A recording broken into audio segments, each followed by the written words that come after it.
Fast fact. There are currently approximately 2.8 billion credit cards in circulation. With an average width of 3 3/8 inches, that's enough to circle the globe more than 6 times if laid end to end. I'm Drew Thomas, and this is Bank Chats.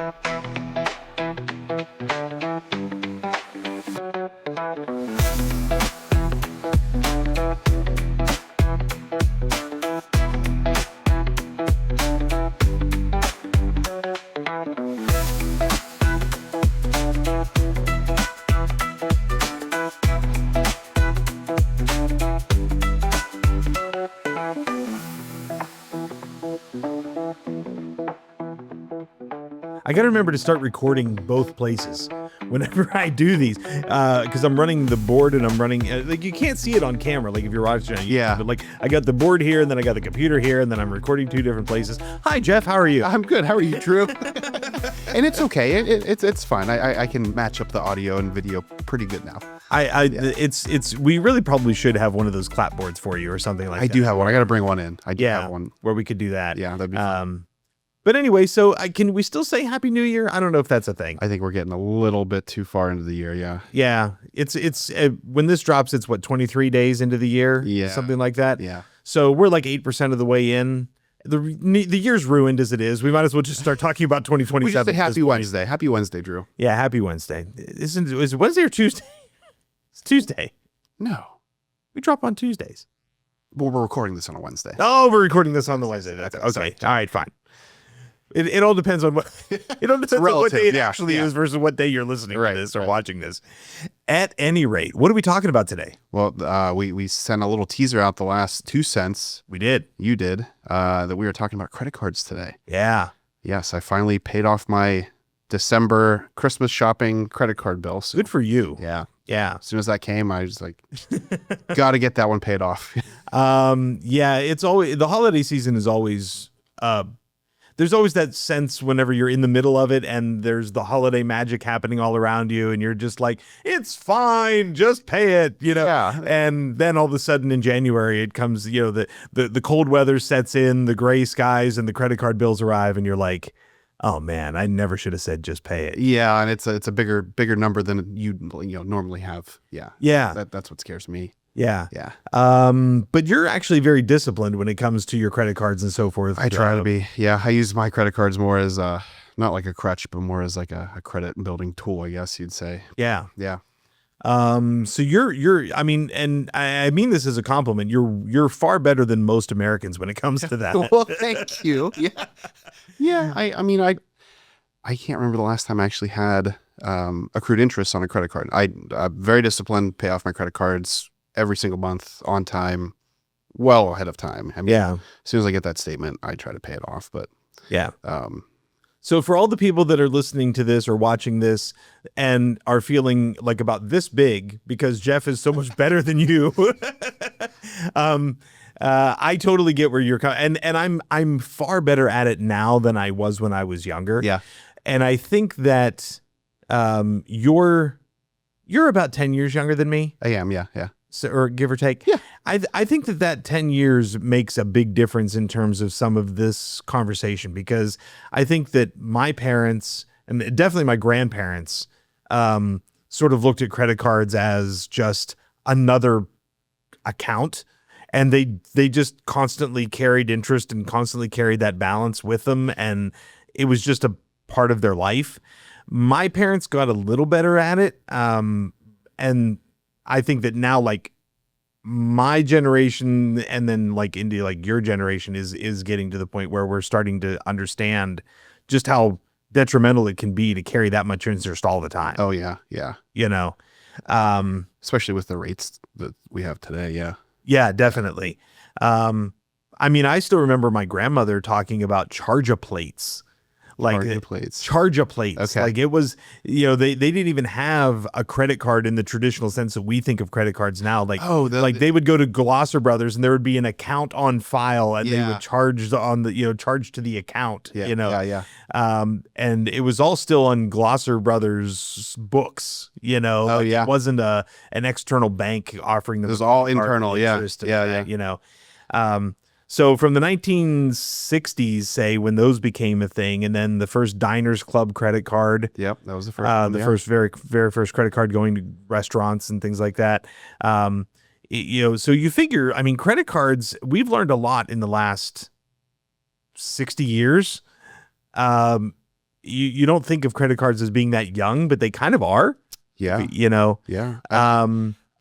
My mom has told me my grandmother never had a credit card, and she didn't have credit to her name, and by the time she passed away, she'd never had a credit card. Yeah. Yeah. I mean, that's, that talking about just the history of it, because, I have to throw some kind of history in here, right? All right. It was 1972, I believe. I believe it was 1972. You can fact check me to be sure, but I'm sure you put something on the screen or whatever if I'm wrong. that I think that before women were allowed to hold a credit card in their own name without a man being attached to it in the United States. Actually, women were allowed to have credit cards in their own name starting in 1974, following the passage of the Equal Credit Opportunity Act. Really? Yeah. Okay. It's crazy recent. Okay. Crazy recent that was a case, which I thought that was impressive, but I guess not as impressive as I thought then. Yeah, I mean, I find that mind-boggling. Yeah, that is, yeah. So what we're going to talk about today is a little bit of when credit cards do make sense to use. Okay, yeah. Because there are definitely benefits to having a credit card and some of the things that they can provide. Yeah. And then we're going to talk a little bit about credit score, just a touch, because I think it kind of ties into that first conversation of why having a credit card might be beneficial. But I think we want to spend most of our time today talking about how credit cards actually work in terms of interest and payments and how you can relatively quickly get underwater with credit cards if you're not careful. Yeah, yeah. So how do we want to kick this off? Do you want to talk about we'll just go down the line how you stated that. I mean, okay. So when is it okay to use a credit card? When's it a better idea to use a credit card? For safety reasons, online shopping. Yeah, absolutely. Over a debit card, Yeah. I totally agree with that. Yeah. I think that, with a credit card, first of all, you're not exposing your checking account to a potential fraud. Sure. Yeah. I hate that word. Yeah. But you're not exposing your credit card account to them so that they basically can't, not credit card, checking account to them or savings account to them where they can liquidate what you literally have in the bank if your card is exposed. Right. Your credit card companies are typically much better at you being able to say, hey, this is a fraudulent transaction. They wipe it out. I mean, they will research it. You can't just... Yeah, but you can fight a fraudulent, transaction. If you don't believe that you made that transaction, then you can say, hey, I'm not paying that. Right. Yeah, and your credit cards are a lot more flexible with stuff like that because you're not you're not without your money. You're like physical cash, that may come out of your bank account, right? If that gets locked up or tied up in some sort of an investigation or litigation or something like that. True. Yeah. What else did you say? You had said traveling. It's a good idea to use credit cards whenever you're traveling over a debit card. Just same thing for safety reasons. Sure. You lose a credit card number. A little easier to recover from that than having, like you said, your bank account liquidated. Yeah. Yeah. Yeah, absolutely. Plus, a lot of credit card companies, and we're not going to get deep into the whole rewards programs and stuff in this, and that's probably a whole nother conversation, quite frankly, about how those kinds of things work. But a lot of credit card companies will have things in place to replace your card no matter where you happen to be. Okay. So if you happen to be traveling out of your area, especially if you're traveling internationally and you have a credit card that gets compromised or lost or stolen, and you call your credit card company, they'll arrange to try to get you a card wherever you are. Oh, that's nice. I did not know that. Whereas a lot of times when it comes to your bank, your debit card is going to come to your home address. Yeah. Which doesn't help you if you happen to be traveling out of the country. Yeah, that's true. So even if they do replace it, it's not going to be mailed to you in Italy. Yeah. It's going to be, sent to your home address. Right. And again, all of that is for anti-fraud and all that stuff, but it doesn't help you in the moment. Right. Right. So And still sometimes a good idea to have a backup credit card too. I mean, sure. Yeah. Yeah, I definitely have one credit card that I typically charge one thing on it a year. okay. Just to keep it active. Okay. So that they don't send me Nastagram saying, hey, your credit card's not been active. Yeah, right. So I'll buy sometimes, I think last year I literally bought a cup of coffee on it and then paid it off just to make sure that it had activity. Yeah. Yeah. Right. Right. But there is that one credit card that I have that is my just in case card. Oh man, I can't. Yeah. What am I going to do? Credit card. Right. And then the last thing is sometimes when you're making large purchases, a lot of credit cards, and again, this goes back to that whole rewards program that we're not going to get deep into here. Okay. But a lot of credit cards will offer some sort of extended warranty protection for appliances or electronics or whatnot. Okay. And they go beyond the manufacturer's warranty, which can be very beneficial.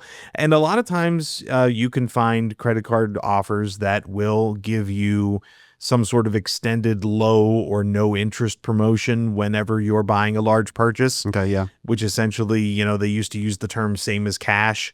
I don't know that you can technically use that so much anymore, but that's the basic idea, is that you're paying it in payments, and you're not, if you're getting low interest or especially no interest, like 0% interest on that purchase. It's installments. Yeah. Right. Right. It helps you sort of cushion the blow of some of those larger purchases. Yeah. Right. And we're going to talk a little bit about how you can utilize that to your advantage versus how the credit card companies may utilize it to their advantage as we get into like credit card interest calculation and stuff here. Okay. Yeah. Okay. So, all right. So those are some reasons why credit cards definitely make sense. And to your point earlier, which I think you mentioned, is just the idea of building credit. Yeah. I mean, you want to take a loan out for a car or a personal loan, you got to have good credit. And one good way to build that credit is to have good credit history with your credit card. Yeah. Yeah. Yeah, definitely. And, I've had, I've worked in banking now for a good while, and I worked in retail before that, where we offered credit cards for purchases. And you wouldn't believe how many times over the last 30 years that I've been working that, I would come across somebody that said, oh, I've never had a credit card or anything in my life. I'll have no problem getting your credit card. And the answer to that is sometimes not true, because if there's absolutely no credit history on you, a lot of times getting your first credit line is more difficult. It can be. Yeah. Yeah. I had a side story. I just remembered when I was young, I was probably like 12, 13 years old. And I went into one of these big box stores on like a Black Friday, and they asked me if I wanted to open a charge. I don't know if it was a charge card or a credit card, or what do you consider? Probably a credit card. Credit card. Yeah. I was like, yeah, sure. Why not? I want the bonus or whatever. Like, so they're getting all my information at 12 or 13. And I got, obviously declined, because of my age, first off. And I remember going home and telling my parents, oh yeah, I tried to, open this charge card. Oh my God. It was like the world was ending. Like, yo, your credit is already screwed up and you're 12 years old. How in the world did anybody look at you at that age and go, hey, this person could get a credit card? Yeah, I hope that person's not working there anymore. Yeah. Although it didn't end up hurting my credit score, by the way, but you can't have, it didn't hurt me of a 0 credit score, That's good. Yeah. You're right about how things have changed though, because I probably related this story before on one of the episodes, but when I was in college, when I first started in the student union, there was a train of credit card companies that would line up in the student union with free t-shirts. Yep.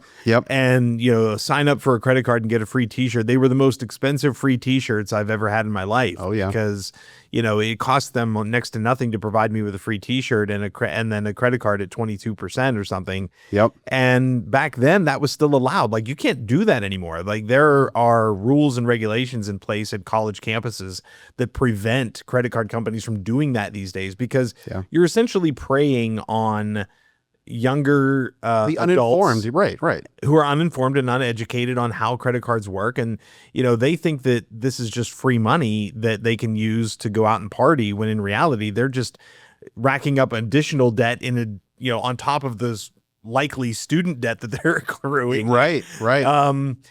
So yeah, it's rough. Yeah, for sure. Yeah. Let's talk a little bit about credit score. Okay. Because you kind of led into it by saying that, building credit and your credit score is hard, sort of tied together very closely. Yeah. Right. Right. So let's talk about some of the ways that your credit score is calculated. 10% of your credit score is length of credit history. Okay. So that's per card, or just like in general, how long you've been, using credit card, I guess. The answer could be both. Okay. So the idea is that, just like if you were borrowing from me, right? Yeah. The longer you know me and the more you know about me, the more comfortable or less comfortable you're likely to be when you're loaning me money. Okay. Right? Yeah. So if you know that, hey man, I've known you for 30 years. I loaned you a couple bucks, 30 years ago, and you paid it back. I loaned you another couple bucks 20 years ago and you paid it back. You're much more likely to say, hey, all right, I'll loan you another bit of money, whatever it is, because I know you're likely to pay me. Right. I'm likely to pay you back. And if we have a mutual friend that, says, hey, Jeff wants, asked me to loan him some money, is he good for it? And then you could say, yeah, he is, Yeah, exactly. Right. Yeah. So, now that being said, if you open up a credit card at 12, you can't do that, but you want to try to keep that piece of credit, if possible, on your credit report for as long as you can. So if your first credit card, if you haven't already closed it, and it's not a financial burden to keep it, the longer you can have something like that on your credit report, theoretically, the better it is, because it gives other people who may be trying to extend you credit the chance to look back and see, oh, okay, your credit goes back this far. Yeah. Right. Now, there are some people who have done debt consolidation and things that those kind of credit cards got closed and so forth. It's only 10% of your score. Okay. Right. Yeah. So, is it nice to have a long-term credit on there for people to look at? Yes. Yeah.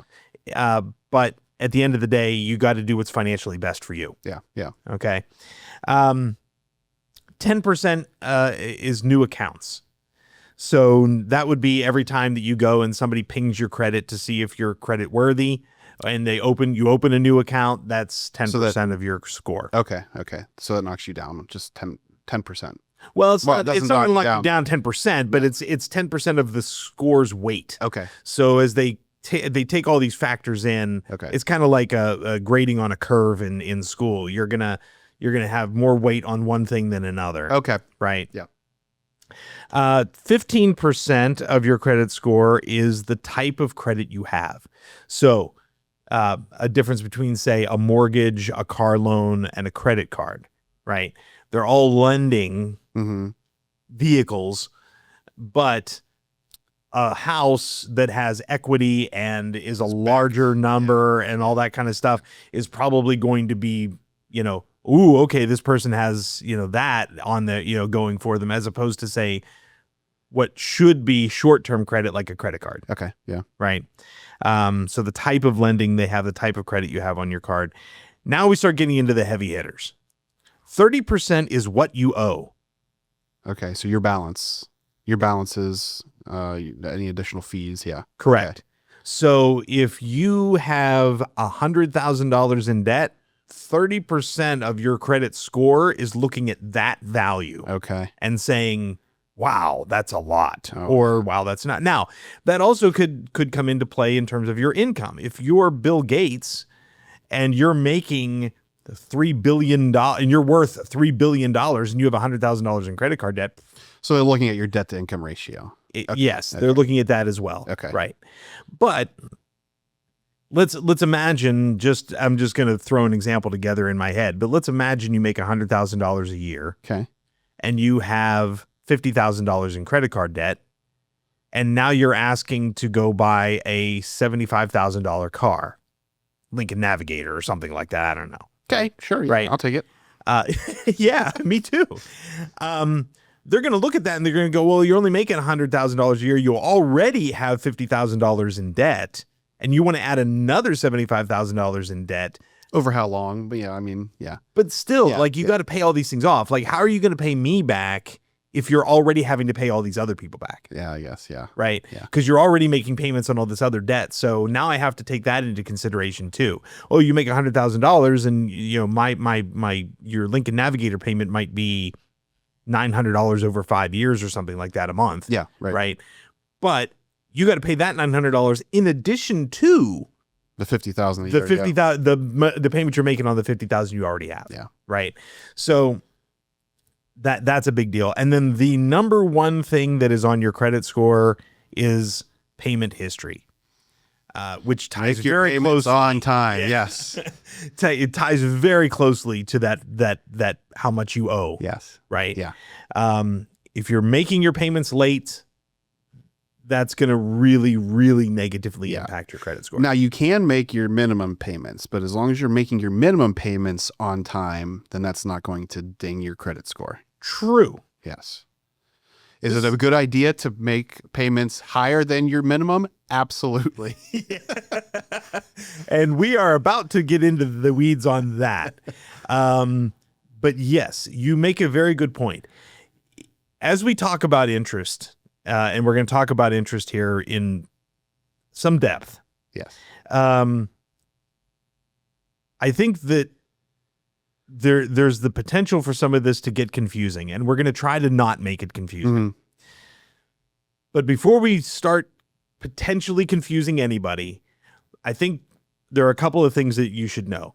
Making your minimum payment is better than making no payment.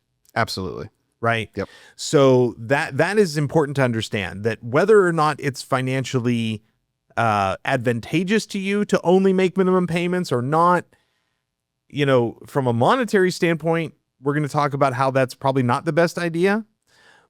But if that's all you can afford, it is better than not making a payment at all. Right. Right. Right. It's kind of like what we talked about last 2 cents too. Paying your bills just in general, good faith, Yeah. payment type thing. Yeah. Right. Yeah, 100%. So let's talk about how credit card interest works. Okay. Because it is not as straightforward as you might think. It is not as straightforward as it might be on certain other types of lending. Going back to that whole, like, what kind of loans do you have on your credit report, right? Yeah. So credit card interest is just like any other interest. It's the cost of borrowing the money, right? So when you carry a balance from month to month on a credit card, it's expressed as what is called an annual percentage rate, or APR. What is an APR versus an interest rate? We had just gone over this. Yep. Okay. So one incorporates your fees, any late charges, and one doesn't. So your APR doesn't incorporate, or does incorporate Yes. all of those fees, whereas your interest rate does not incorporate any of that. Right. Okay. Now, when it comes to credit cards, those two items, the interest rate and the APR, are probably going to be almost interchangeable. Okay. Yeah. Right? Because typically with a credit card, additional charges such as annual fees, balance transfer fees, and cash advance fees are not factored into a credit card's APR. Okay. With other loans, however, the two are not necessarily the same.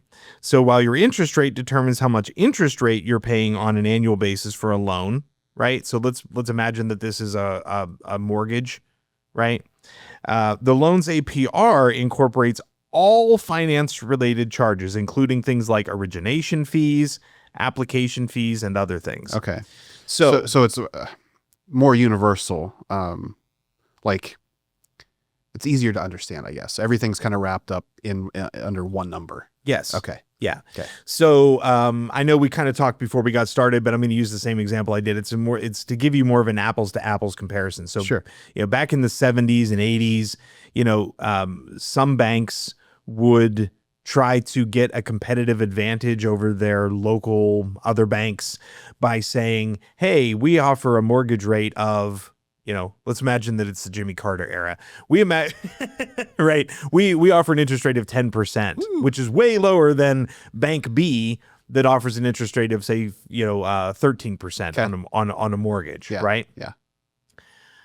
What they didn't necessarily have to tell you back then, right, is that while interest rate at Bank B was 3% higher, their origination fees or their application fees were much lower. Okay. Right. So they might only charge, I don't know, $100 for an origination fee and $100 application fee on that 13% interest rate. Okay. Whereas Bank A, what they may have been doing was saying, "Hey, we have a 10% interest rate on your loan, but we're going to charge you $1,000 interest a mortgage origination fee, and we're going to charge you $1,000 application fee." Yeah. Right. So now all of a sudden we're charging you 10% interest on not only what your mortgage is, but the $2,000 in fees that we added, right? Yeah. Which actually makes Bank A more money. Yeah. So Right. you're paying more over time, right? Right.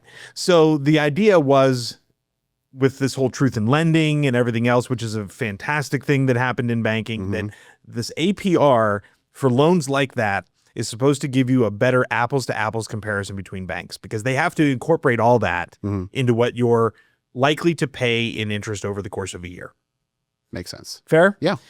The thing is, when it comes to credit cards are supposed to be technically short-term debt. So most credit cards, they will charge you interest per day, not per month, not per year. They will charge you interest per day. Okay. Right? So things like APR become a little more murky because of the way the interest rate is calculated and what fees they may or may not apply, because a lot of times, for example, their credit card might charge you a balance transfer fee, or they might charge you a different fee on cash advances versus purchases. And not everybody is using those elements of their credit card. Not everybody is transferring a balance. Not everybody is using it for cash advance. So it's harder to say, well, this is the APR, because you might be using your credit card a different way than I'm using my credit card. Yeah. Yeah. You Right. want to touch on any of that, on like balance transfers or anything? Nope. Okay. No. On the next episode of No, absolutely. So let's talk about the different types of fees and interest rates. Okay. Right. So when it comes to, if you're trying to follow along on your credit card at home and you dig out your statement or whatever, and you're looking at this, right? Okay. You're likely to find that there are multiple different versions, and it's probably toward the end of your statement, sort of in the fine print somewhere or near the bottom of your statement. It's going to tell you that there are different interest rates, most likely. And again, we're talking in generalities here. So we're not trying to throw any one credit card or bank or credit card issuer or anything under the bus. We're just saying in general. So your mileage may vary based on what you look at on your statement. Yeah. Okay. But again, as a generality, you're going to find that there are purchase APRs, and then you also may see balance transfer APRs or cash advance APRs. A purchase APR is the interest rate you're paying on purchases that you make with your card. And most likely it's going to be your lowest interest rate, ironically. And your rate will generally depend on the credit card product itself and your credit worthiness. So most credit cards are not a fixed rate. right. Yeah. Yeah. Whereas your Because I think ours is like, I don't know. I think I had it written down somewhere. Ours goes from like 17% to 25% right now. I mean, yeah. So Yeah. it's very, there's a big swing. Yeah. Yeah, it definitely can be a big swing. And it's typically based on the Wall Street Journal prime rate, True. or something along those lines. And then they add a percentage on top of that, Yeah. whatever it might be. So if the what's the prime rate right now? 6.5%. I think 6.75. 6.75. Yeah. So so the prime rate 6.75. So most credit card companies, what they're going to do is they're going to say, okay, well, it's 6.75 plus 10.99%. Because they got to make money too. Yeah. Right. Yeah. Right. So according to some data in let's see, August 2025 data from the Federal Reserve, the average credit card interest rate was at 21.39%. Okay. 21.39% is not nothing. No, it's not. You break that out over 12 months, or actually, like you said, daily. I mean, that number goes down quite significantly, but 21% is still nothing, not nothing. Yeah, no, it's definitely not, but especially when, and I wish I would have gone and looked this up. And maybe you can throw this up on the screen. Maybe we can find it and throw it up on the screen for those that are viewing this. But and put in the comments or whatever for the people that are listening on the podcast itself. But I don't know what the average credit card debt is for the average American. Oh, like what your average balance is? Yeah, what the average balance is. But my guess is that it's pretty high. Nowadays, yeah. You know what I mean? For the average the average person or the average household, there's probably numbers out there for average household credit card debt. Yeah, not even just credit card debt, just debt in general is probably higher than it was a decade ago, I'm sure. Yeah. Oh yeah, I mean overall debt probably is, but for the purposes of this conversation, I want to look at credit cards. But 21 point, like if people are losing their minds spending 6% on a mortgage, right? And if your house is, and let's imagine that we're talking about a more I don't know, average median house in a lower income area. Let's imagine you have $200,000 house, right? If you said that you were buying a $200,000 house with 21% interest rate, no one would buy it. Oh my gosh, no. Right? Right. But yet some people have $200,000 of credit card debt at 21% interest. That's a lot. Right. And some credit cards go even higher than that. So now, usually big box stores or department store cars are usually a lot higher than that, right? Yeah. 100. Yeah. You were gonna say 100%. I was going to say I'm not 100%, but no, but they're a lot higher. Yeah. So now we say that the interest rate is calculated daily, and it is, but most credit card companies will give you a grace period for the interest that is accrued while the statement is currently sort of in phase. Okay. So if your credit card statement comes due on the 25th of the month, and and your due date is the 3rd of the next month, right? And you pay the balance in full on that day. Typically, they will waive the interest that was accrued during that month. Okay. Right? There's a grace period where they won't charge you that interest because you paid it off immediately. Okay. However, if you don't pay the balance in full, then that interest is going to be added to your account. Oh, okay. Okay. Yeah. And we're going to get into an example here on that, but I want to talk about the other ones first. So balance transfer APRs. So a card's balance transfer APR is often the same as the purchase APR and only applies to balances that you have transferred from other credit cards. There is typically no grace period on balance transfers, and your rate will usually depend on your creditworthiness. If you make a purchase while a balance transfer APR applies, however, it's important to know that your payments beyond the minimum amount due are typically applied to the balance with the highest APR first, which is to your benefit, but you should still know how the money is being applied, right? It's being applied to the highest APR first, which means that your money's going mostly to interest at that point, not to the principal. Yeah. So, just as an example, and again, I'm going to use a credit card that I have as an example. I'm not going to name names, but I'm going to say this is what it is. They charge a 3% balance transfer fee. Okay. I think the standard's like 3 to 5. Yeah. Yeah. Okay.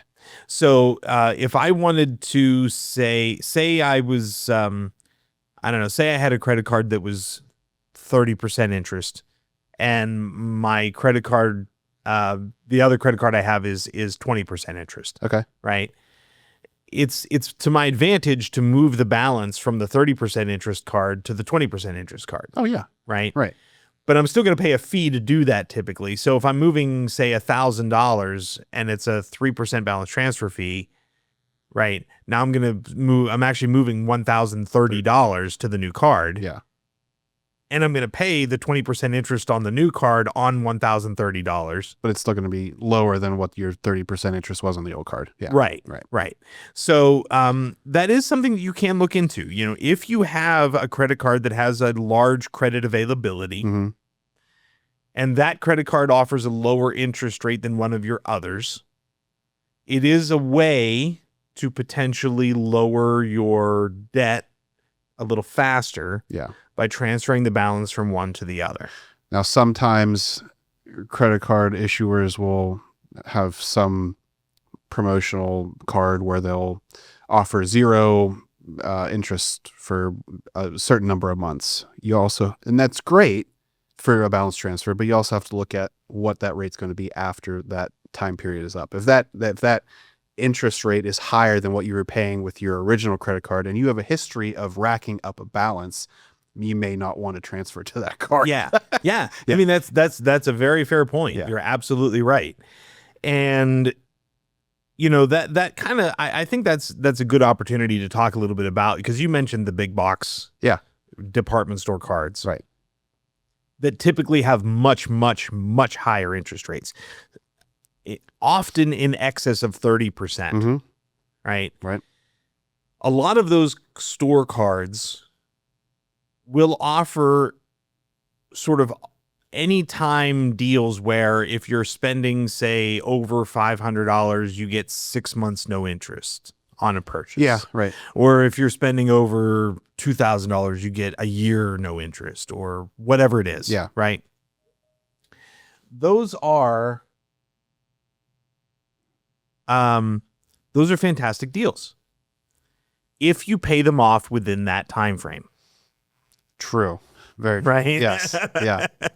So that's the thing you have to be very cautious of when it comes to big box store, department store type credit cards. Okay. That offer those kinds of interest deals. Okay. Right. If you go to the furniture store and you open the furniture store's credit card and you spend $4,000 on furniture, mm-hmm. and they give you 24 months no interest on that $4,000 in furniture, you best go home, take $4,000, divide it by 23, right? Yeah. And consider that to be your minimum payment. Yeah. Because if you don't pay it off within that 24-month period, what happens is, let's talk about balloon payments. What happens is you get every dime of interest that would have been added to that purchase at the credit card's given interest rate, tacked on in one lump sum on month 25. That sounds fun. So if you had potentially racked up $800 in interest that was being deferred through this no interest program, and you don't pay it off by the end of that no interest promotional period, now, even if you had $2 left on month 25, you are going to have $800 plus $2. Okay. So this is why you have to be but understanding how these work is very, very beneficial toward making sure that you are getting whatever benefit you think you're getting. True. Yeah. Right. And it's why you and I are having this conversation for people. Right. Now, with bank credit cards, and you can ask your bank about this, right? If a bank is offering some sort of a no interest promotion, introductory no interest period, something like that on a bank credit card mm-hmm. that is not attached to a particular store or a particular purchase or a particular type of purchase or all those kinds of things, mm-hmm. right? Most of the time, those kinds of no interest promotions, because they're not tied to a particular purchase or a particular dollar value, right? It's just an introductory no interest period. Yeah. Right. They can be also much more beneficial to you to use for large purchases. We talked about that at the very beginning, right? Big purchases.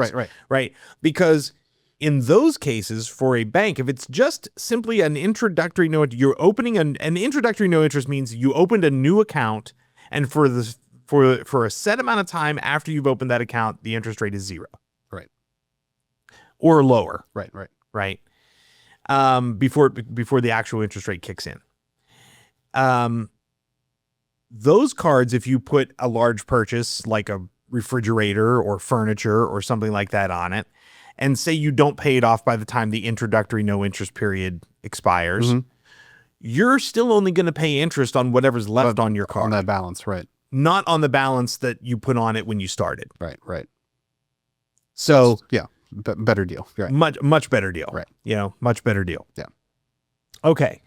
So let's talk about, we kind of already talked about APR versus interest rate. So I don't want to get into that. I don't want to get into that again. And introductory APR, we just kind of talked about that too. So, again, there's a difference between an introductory APR and buy this amount of money and we'll give you 0% for so long. Right? Because you might be able to get that deal again, even if you are a card holder that's 5 years old. Right. Okay. I might have a big box store card in my wallet that I've had since I was 25, and I could walk in today, and if they say, hey, listen, as long as you spend $2,000, we'll give you 24 months no interest. It's not introductory rate. It's just it's promotion. It's a promotional deal. Right. And so I think that's the difference to make, is there's a difference between an introductory rate and a promotional offer. Okay. Yeah. Fair. When it comes to credit cards. Let's talk about penalty APRs. So we talked, what is the biggest thing that impacts your credit score? Your history, payment history. Payment history. Yes. In other words, making your payments on time. Correct. Right? So normally if you don't make your payments on time, you get a penalty. Yeah. Yeah. So not only on your credit score is it going to affect your credit score, Right. Right? Because it's going to show late payments. Right. But most credit cards will have a penalty APR, meaning that if and they'll charge you a late fee, by the way. Yeah. Okay. And interest on your And your interest balance. on the late fee. Yeah. So a penalty APR on credit cards is typically up to 29.99%. Wow. And will apply if you miss a payment by 60 days or more on a personal credit card. Some business credit cards, it can occur as soon as you miss a payment. Meaning your payment was due on the 4th, it's the 5th, you're going to get penalty APR. Wow. Once you trigger a penalty APR, that APR will remain in place for at least 6 months. It is not a penalty APR on the late fee. It is a penalty APR that your entire balance goes to until you clear it. Oh, so if you have a remaining balance for 6 months, you will receive that penalty. Correct. Okay. So if I have a balance of $5,000, my interest rate is 20%, I'm late on a payment. Okay. Based on your credit card company's policies, anywhere from the next day to up to 60 days later if I haven't made a payment. Yeah. Now, instead of my credit card APR, purchase APR that we just talked about being 20%, now it could be the penalty APR for up to 6 months. Okay. Right. Now I understand. Yep. Or for at least 6 For months. at least 6 months. Okay. Right. Got it.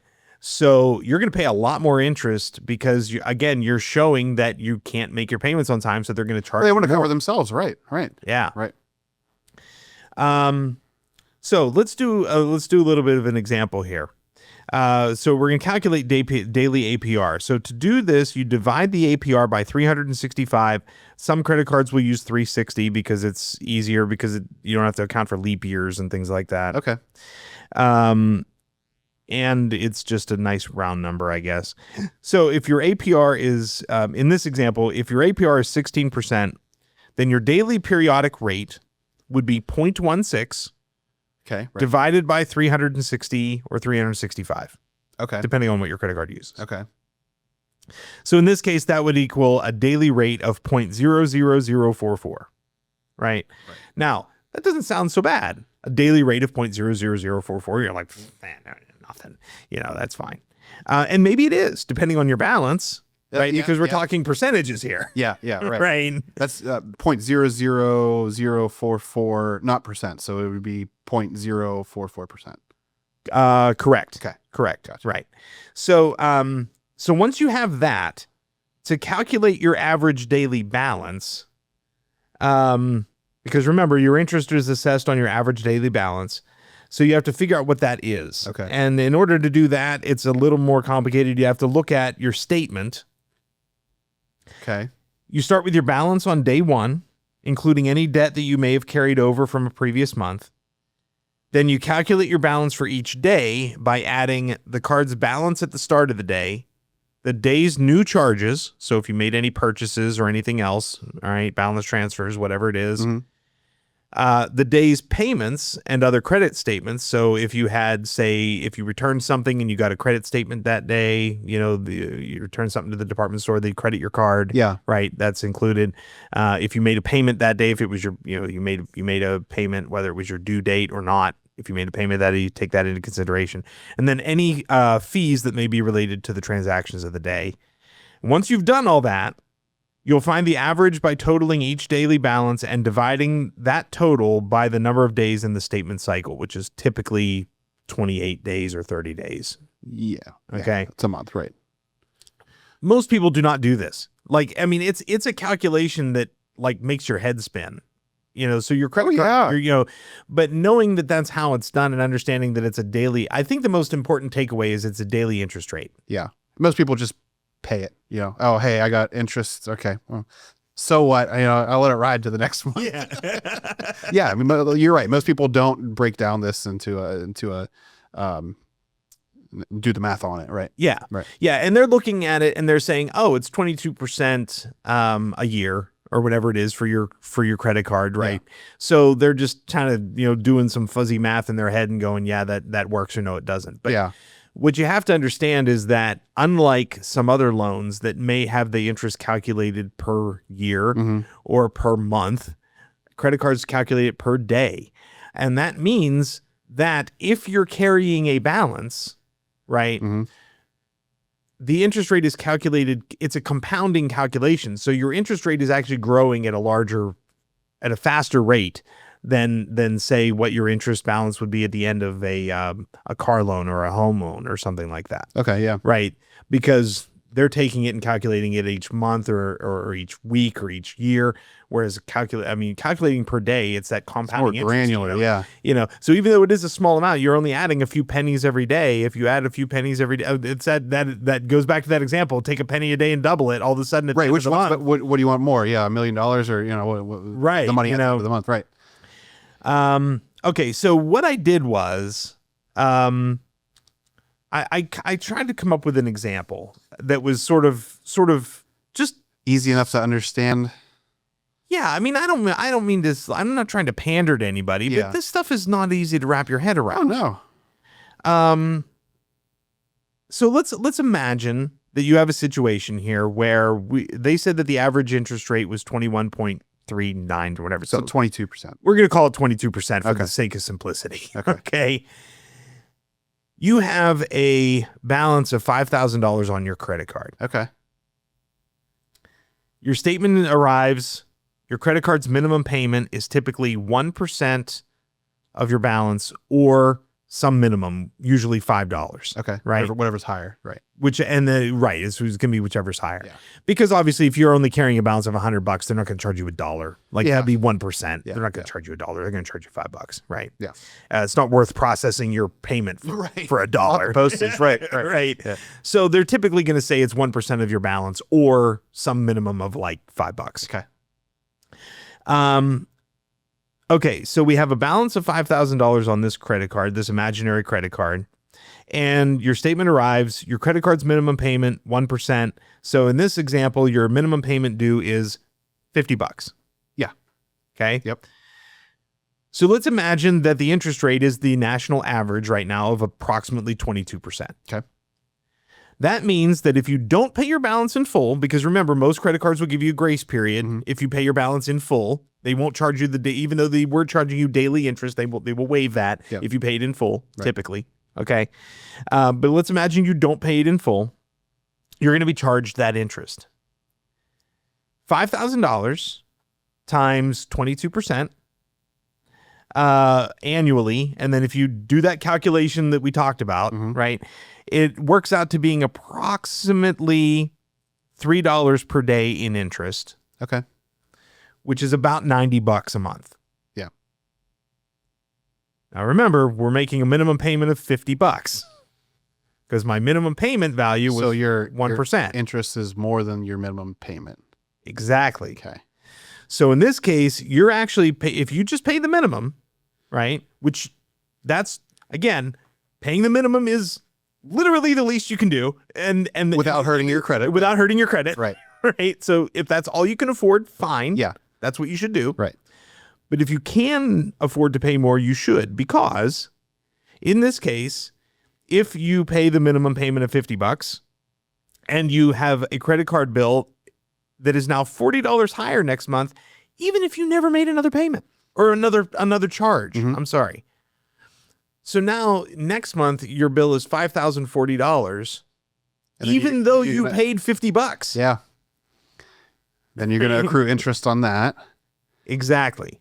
Yeah. So again, okay, what's the interest rate at $3 a day, adding an extra $40 to $5,000? It's probably still going to be a minimum payment of $50 the next month. But it's eventually going to get higher. Right. Yeah. Because you're still going to add another $40 on. Right. When you only make the minimum payment of $50. Right. So now on month 3, your balance is $5,080, and then $5,120, and then $5,000. Right. Right. So, and on top of that, you're still out the $50 a month you're paying. Yeah. Right. Yeah. Yeah. So you're paying all this money to the credit card company. You're keeping your credit score good, to be fair.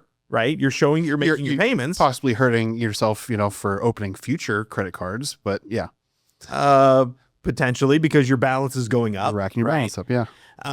But I think that's what a lot of people don't understand. And now most credit cards will actually have a thing on your statement that says, if you make the minimum balance payment, here's how long it'll take to pay off your card. Yeah.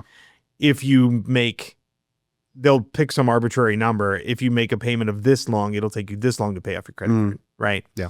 And it's amazing how it doesn't always take a whole lot more every month to at least make sure that you're getting ahead, instead of paying money just to kind of keep your head afloat, but you're still drowning because your balance is still going up. Yeah. Right. Even though you're making payments. Right. So yeah, that's really, really, really, really important to understand, for people. So yeah, so I mean, I think that's, I mean, does that, I don't know, we could get into all sorts of other stuff on credit cards, especially things like, we could probably talk for another hour on rewards programs and how they work and things, and I think we probably should. Yeah, we should do another episode. Yeah. But maybe we'll do that one closer to the end of the year when people cash in their rewards points. Yeah. Yeah, we could do that. Yeah. Because yeah, it's going to, everything comes around again, right? Right. The holidays will be here before we know it. Right. But I'm really happy that you are of that mindset that you are, that you just try to pay that off. I mean, Oh, me too. Yeah. Yeah. I'm happy to. because ideally that's really You can't really get over your head really quickly with this kind of stuff. Yes. Yeah, and before you know it, you're like, how did I get here? Yeah. And it's because of this. It's because of this idea that, the credit card companies, I'm not going to go so far as to say they're being malicious, but they're in business to make money. Right. Right. And at the end of the day, they're making money at your expense. I mean, yeah. Yeah. I mean, and again, I'm not saying that they're just like these evil corporations or anything like that. That's just not the way it is. It's like, no matter who you borrow money from, whether it's your local bank, a credit card company, a department store card, whatever it is, at the end of the day, you're spending money you don't have. Right. Right. And there's going to be a fee for that. Right. Right. Nobody has. That's the way that finances work. Yep. Yeah. In time immemorial. Yep. Right. It's not evil It's just the way it works. You're going to be asked to pay more if you can't pay it all now. Like, so, in a perfect world, you would just save up money to buy your big expenses and pay yourself into a savings account, and then when you need a refrigerator, take money out of your savings account and go buy a refrigerator in cash. Right. Better budgeting. Yeah. So that's in a perfect world, that's how it works. But, we're being realistic on this program and saying, like, look, we understand that in the United States, especially With the price of everything going up, people can't afford to pay out of pocket for everything right away. yeah. Right? And debt is a thing. Yeah. And We see payment plans more and more, especially on like online shopping. We've had episodes on, the buy now, pay later, same type of thing. Yeah. yeah, 100%. Yep. So no shame involved here, just honest understanding of how these work and how you can make sure that you are benefiting from these programs and these cards as much as you can, not the other way around. Yeah. So you're using it as a tool, not as a crutch. Yeah. Yes. Perfect. I think we're going to end it. End it on that? Okay. I think that's fantastic. Okay. All right. Thanks very much, Jeff. Hey, thanks, Drew.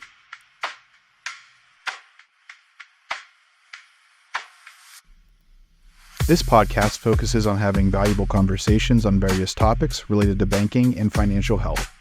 The podcast is grounded in having open conversations with professionals and experts with the goal of helping to take some of the mystery out of financial and related topics, as learning about financial products and services can help you make more informed financial decisions.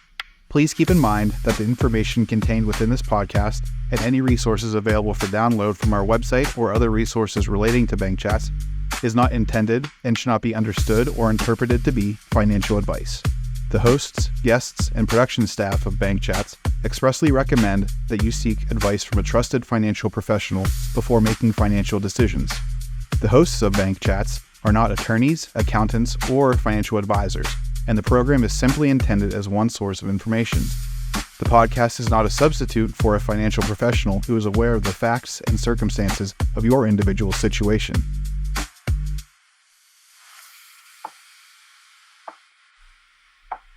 Credit cards are a fine tool, but we need to be educated on how to use them properly. Much like how fire can both cook your food and keep you warm, but also burn your house to the ground if it's not kept under control, credit cards can work to your benefit or cause you unending financial headaches. In an ideal world, everyone would simply save enough money ahead of time to purchase what they need, but the world is rarely ideal. Therefore, the most important things to remember are 1. Make your payments on time. 2. Pay more than the minimum if you're able. And 3. Ensure that you understand how your interest is being applied to your balance so that you aren't stuck with a huge bill out of the blue. Ameriserve Presents Bank Chats is produced and distributed by Ameriserve Financial Incorporated. Music by Schneckmind. The show's co-host and executive producer is Jeffrey McTavish. You can find the show on the Ameriserve website, you can watch us on YouTube, or listen on any of your favorite podcast networks. For now, I'm Drew Thomas. So long.